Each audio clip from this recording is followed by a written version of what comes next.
तो राजस्थान में फिर से बढ़ते कोरोना संक्रमण के बीच सरकार ने एक बार फिर नाइट कर्फ्यू और सख्ती करने के संकेत दे दिए हैं। पिछले कुछ दिनों में आमजन के साथ साथ माननीयों की जिस तरह लापरवाही देखी गई, वो संक्रमण बढ़ने के पीछे सबसे बड़ा कारण है।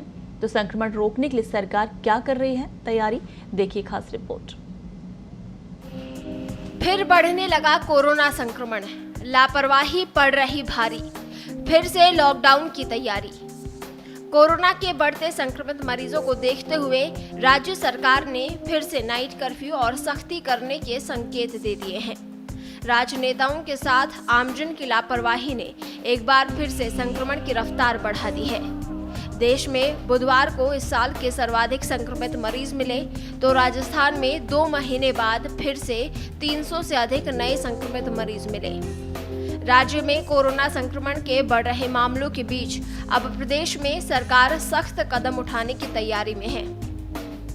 चिकित्सा मंत्री डॉक्टर रघु शर्मा ने ये संकेत दिए, अगर संक्रमित इसी तरह बढ़े तो नाइट कर्फ्यू और सख्ती के विकल्प खुले हैं।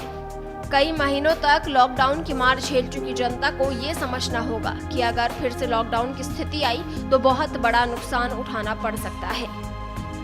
राजस्थान में पिछले कुछ दिनों में बढ़े संक्रमित मरीजों पर नजर डालें तो 17 मार्च को 313 नए संक्रमित मरीज मिले।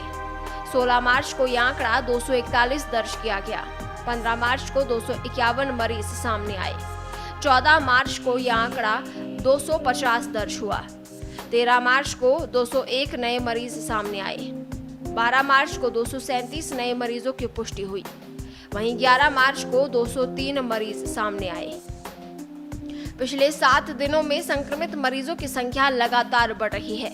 जहां एक समय एक दिन में 100 से कम संक्रमित मरीजों की संख्या हो गई थी, वो अब 300 के पार हो गई है। पिछले कई दिनों में आमजन के साथ साथ चुनावी रैलियों, धरना प्रदर्शनों में जिस तरह लापरवाही देखी गई, वो भी संक्रमण बढ़ने के पीछे सबसे बड़ी वजह है। वैक्सीन आने के साथ जिस तरह लोगों की लापरवाही बढ़ गई, उन लोगों को ये समझना जरूरी है कि कोरोना अभी गया नहीं। अगर इसी तरह संक्रमण के मामले बढ़े तो फिर से लॉकडाउन जैसी स्थिति हो सकती है। पत्रिका टीवी, जयपुर।